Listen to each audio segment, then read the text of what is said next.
lodging your entries or your shipments, even using the old one.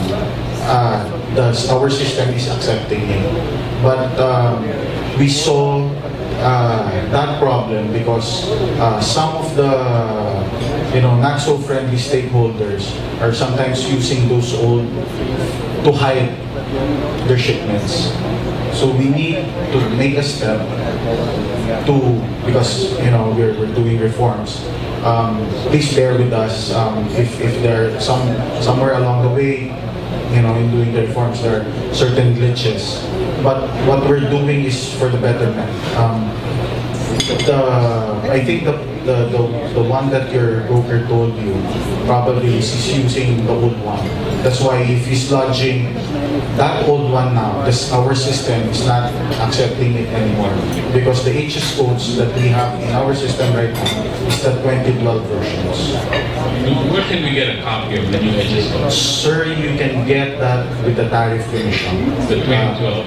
Yes, the 2012 version. I think we have 2012 book, but for example, if you import a shipment from China under zero duty, the code when it comes here, the moment it lands, they say, oops, it's now 15% or 7%. Because there's some change or the Philippine government is not accepting the tariff. Actually, sir, it's an international convention with the World Customs Organization that up to the 6-digit level, it's a harmonized system. Globally, we call it a harmonized system. But in Asia-wide, we call it the ASEAN Harmonized Tariff Nomenclature. Okay, but the first 6 digits of all commodities all over, it's the same. The last 4 digits, last 5, because in our system, you can see in the tariff book, you can see A, B, C sometimes on some of the tariff lines. So that's converted to numbers, it's 100, 200, 300. Anyway, the last digits after the 6 HS codes, those are only innate to the ASEAN countries. If you have a certain shipment, for example, coming from China, it uses the same 6-digit level code. But if you are claiming for preferential rate, there is another tariff book which is with our ASEAN-China Free Trade Agreement. There's a separate one in which there you can find the preferential rates. Our tariff website has a tariff finder, so you can use it to all of the FTAs. If you are availing of preferential rates, if you have certificate of origins, Form E for China, for example, you can find it there. So your website will show all the new HS codes? In the website of Tariff Commission, yes. But you can find the link in our website also, in Customs, www.customs.gov.ph. So it would redirect you to the website of the Tariff Commission. So all changes of 13, 14, 15 are all there? Actually, sir, the last version was 2007. Okay, and every 5 years it gets renewed, it's changed. So we have the thick book of 2012, but those are all now not being accepted. No. It's, sir, honestly, it's the one that we took out is the 2007 data, not the 2012. So we'll follow the 2012? Yes, sir. Yes, sir. Or the website? Yes. All right. Thank you. Thank you so much. Bebo, I think what the problem is. The Philippine Tariff Commission, they're issuing new tariff rates, but they're not informing the public. Am I right? Changes that have been made to the 2012 harmonized commodity code, the book that we have. And then we're told they constantly introduce certain updates, but it's not properly being dispersed to businessmen, so maybe it's difficult for us. How do we know that they, there has to be, but anyway, that's not your concern, so I'm not going to bring that up to you. It's a concern that the Philippine Tariff Commission.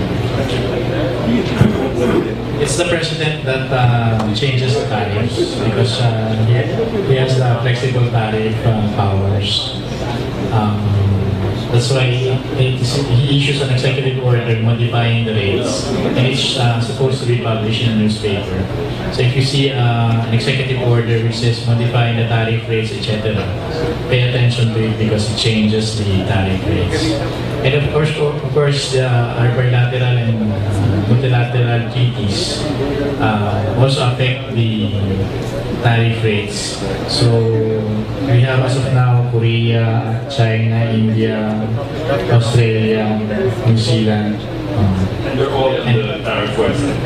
Yes, sir. So in summary, gentlemen, what our guest was saying is that please use the 2012 book, and in questions where there has been a trade agreement that has come out after 2012, the tariff website, the tariff commission website should have it indicated. This time it's not accepting it. Please give us a call. We'll be glad to help you. Thank you.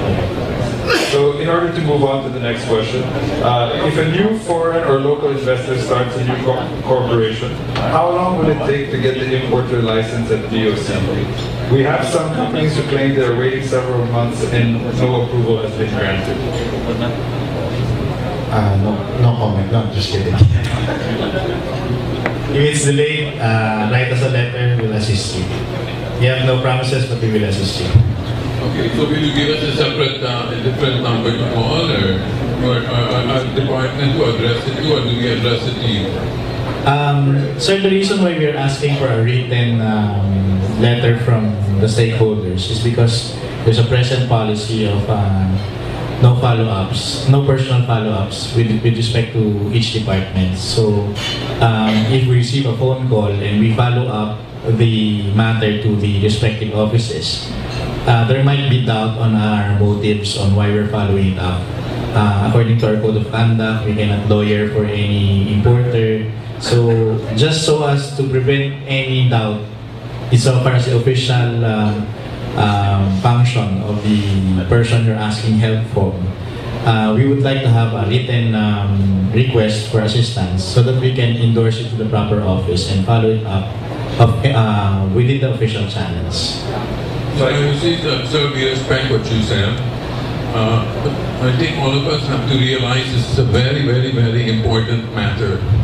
Number one is those who are existing importers and they're just renewing their licenses. It's taking so long for those licenses to be approved. And who do we write to? We need to have the name of the person, because if we just send it to the Bureau of Customs, they'll get lost in somebody's drawer. We need to have a specific person that we want to write to who's qualified to answer us, so we can expect a reply. And if he doesn't reply, we're going to write him a second letter and send it by registered mail and say, you have not replied. Because so much business is being lost because of this. And that's the first. There's another important question also related to this. I'm a businessman. I just opened a new business. I registered with a new corporation with the SEC, and I filed for a license with the Bureau of Customs. I was told, I haven't done it yet, but from people who have done it before, they've had to wait 7 months and no import license have come in. That's very, very unfair. It's like the government's telling them, sorry, just wait, when we're ready to give it to you. Our vice president has been waiting for 7 months. How will a foreign investor come to the Philippines and be happy with doing business here when he cannot start his business for 7 months? Why? Because he's not being given an import license from the Bureau of Customs. So I understand your frustration, sir. I'm very sorry about that incident. Write the commissioner and copy furnish the deputy commissioner for AOCG, Agaton Ubero. That's my boss. I will receive your letter personally. I dispatch all communications morning and afternoon within the day. And I act on it within the day if I can. So that's my promise, sir. So we will address it to the Deputy Commissioner, our letter. For formality's sake, it's the Commissioner first, but copy furnish the Deputy Commissioner. Okay. Thank you so much. Thank you, Attorney. So we've got this assistance for us from the Office of the Assistant Commissioner. Thank you for that. The next question is, one of the biggest problems facing the importers today is LCL shipments. There are long delays for releasing, and we often end up with large charges for warehousing and demurrage. However, if it's a container, we don't face the same problems.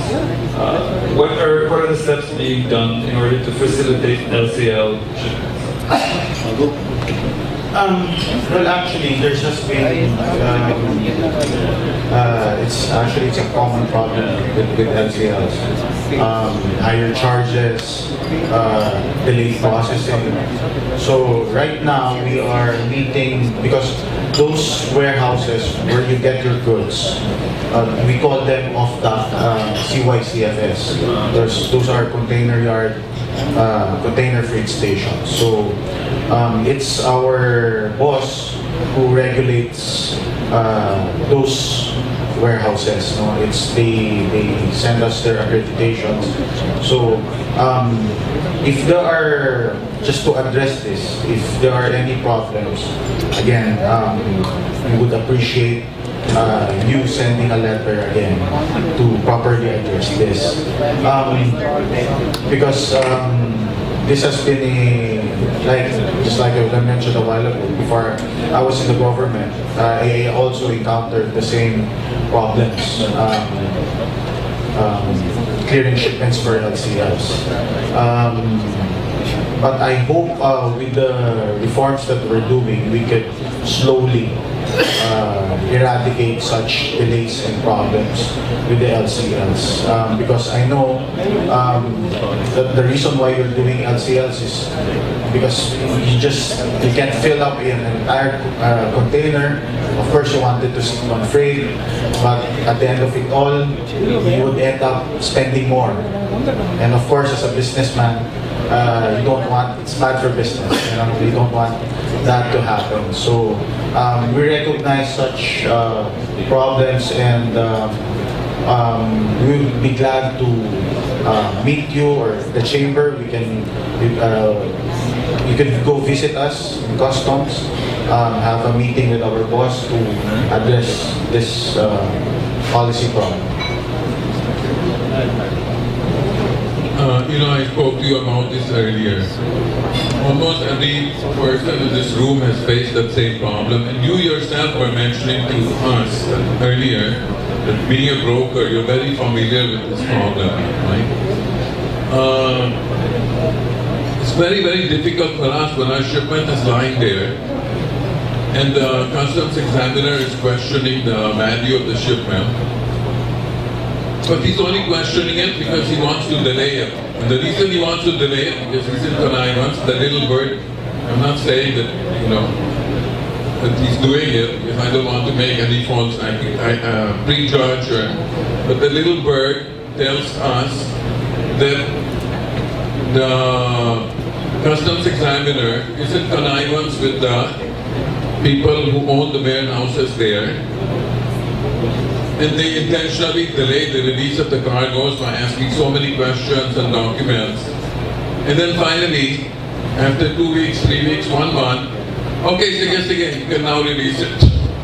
We accept your value. But in the meantime, you're dead because you paid a couple of thousand pesos to the warehouse. I gave you an example earlier where I had to pay 120,000 pesos of warehouse and demurrage charges for a shipment that was worth $3,000 US.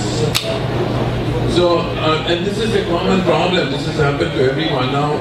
Unless there's some major reforms, or maybe throw out all those accredited or remove their accreditation, because this is really ridiculous.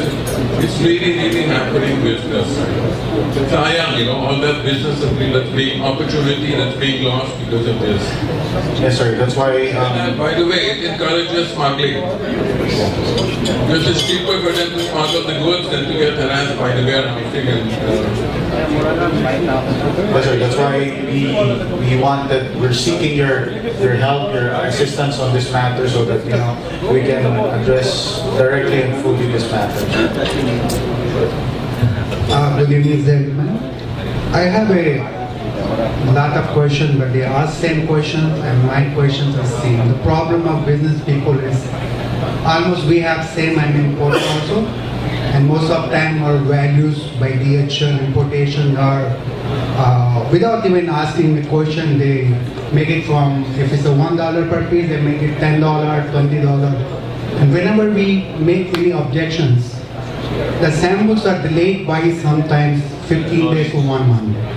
So we have no options except to agree whatever they want, because our shipments are hold abroad if we don't see the samples.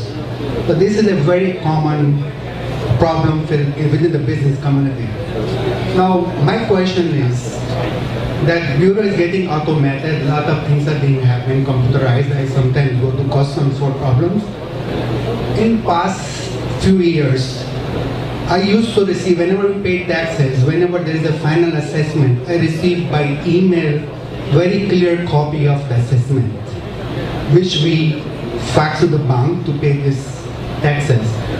But last 2-3 years, I don't receive anything by email, any assessment, and my broker faxes very, very dirty, unclear copy. Our secretary have to call the assessment number, the amount, and everything, then we can fax to the bank. So what really happened, the Bureau progressed in the past, things are automated, and now we are going backward again. So what is your, probably you are saying you have reformed, so what is about these things, being on website and doing all these things? Can you please try to look on that matter? We will redirect your query to our information technology group, because they're the ones who's in charge of this. But technically, once your broker have lodged through the VASP, to the Value Added Service Provider, instantly you will get your temporary assessment notice, and then once everything gets paid, of course, depending on your instruction to your bank, if it's an auto debit or you need an instruction before they debit your account, then you would get a SSDT, a summary of the statement of summary of duties and taxes. I don't know if what happened along the way, if you're not, but we will check that incident. So I think what Mr. Dexter is saying is that nothing has actually changed in the system, so it should actually be continuing as you initially experienced. No, we have last 3 years, nothing, I never received. Our emails are all same, nothing has changed. We will check, sir. We will check. And if there's a glitch or regarding that matter. And going back to the forms you were mentioning, since Bureau of Customs is directly, most of time is goes through business people. Business people are the one who get involved or get whatever affected because of the Bureau of Customs is business.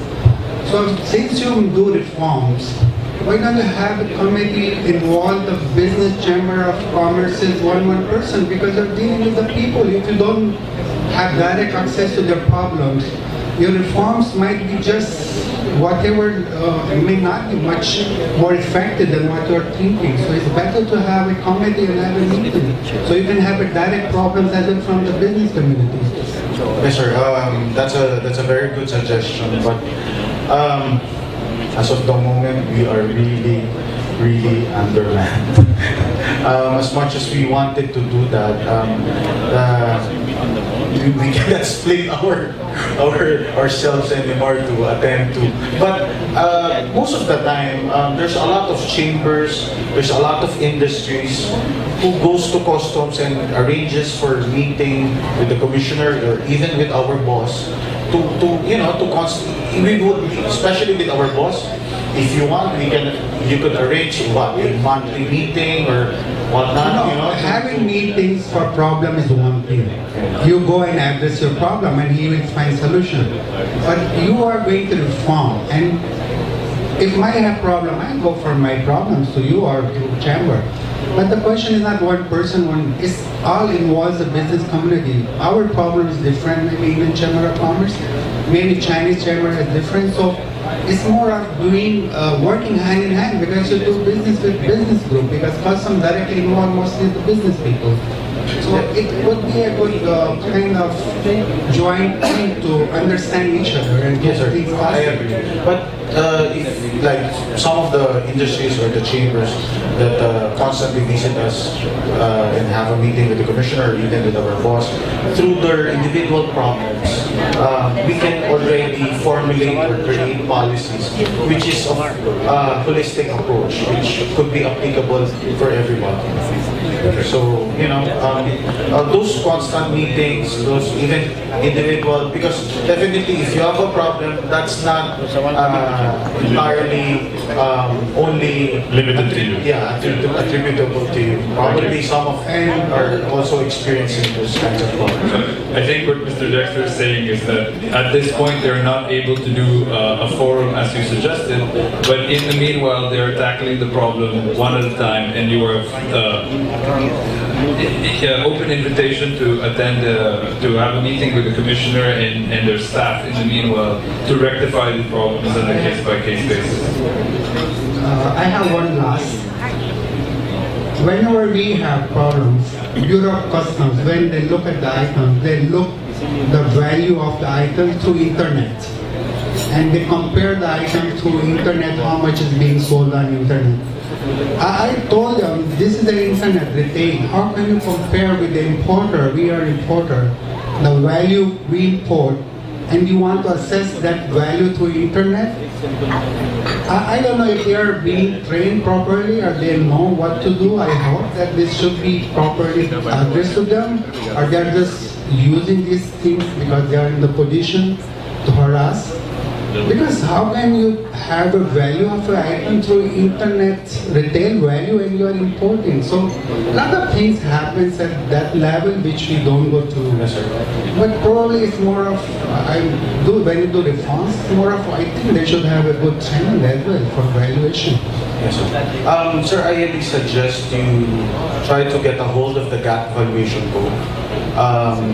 It's easily downloadable in the internet through the WTO. So there, you can check there just like what Attorney Dick mentioned, the proper valuation on how to value the goods, and look at the internet. GAT, yeah. GAT. So that's supposed to be the basis. So if any customs examiner argues, you should finally, that's what's the final basis. I really appreciate all the things that you mentioned. And I think I also appreciate what you've said, you know, there's only a limit to what you can do, right? So what we're going to do is these are important questions to everybody, from everyone, and a lot of concerns. We're going to gather them, and we will go and visit the commissioner, as you suggested, at his office, and bring our concerns to him. Because he's the commissioner and he's the ultimate person who can take the necessary efforts. So why don't I ask all our members who have concerns to send them into the chamber, and we will put them together and we'll go and visit the commissioner. If you want to also come and be with us when we visit the commissioner, you're very welcome. Any member. Thank you.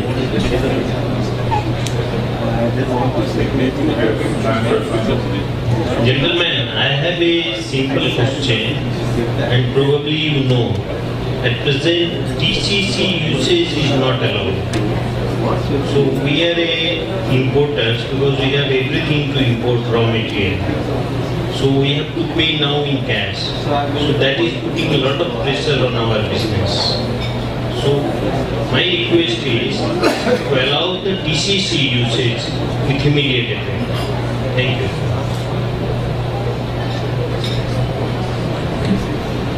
Sir, with the usage, as far as I know, with regards to the TCC, I think there's a moratorium in terms of using TCC right now. But I'm not quite sure of that, but we will check what's the reason why the TCCs are not being used as of the moment in lieu of your payment of duties and taxes for the refund. Thank you again for taking the time to answer all the questions. As our president has said, if you have any any more concerns that haven't been addressed today, kindly send over the questions to the chamber and we will put them all together and the directors and us will visit the commissioner to address all the remaining questions. I thought we're just getting started. But I'm sure even before we visit the commissioner, you would have already gotten the ball rolling and already brought our concerns there. And we, gentlemen, we appreciate and we thank you so much for giving your time. We're sorry that we kept you up so late. You know. It's okay, the scotch is free. Thank you, sir. Thank you. Thank you. So I present this plaque of appreciation to Honorable Alberto Iina, Commissioner of Customs, given this 3rd day of September at the Tower Club Makati, signed by Mr. President Ramesh and Secretary.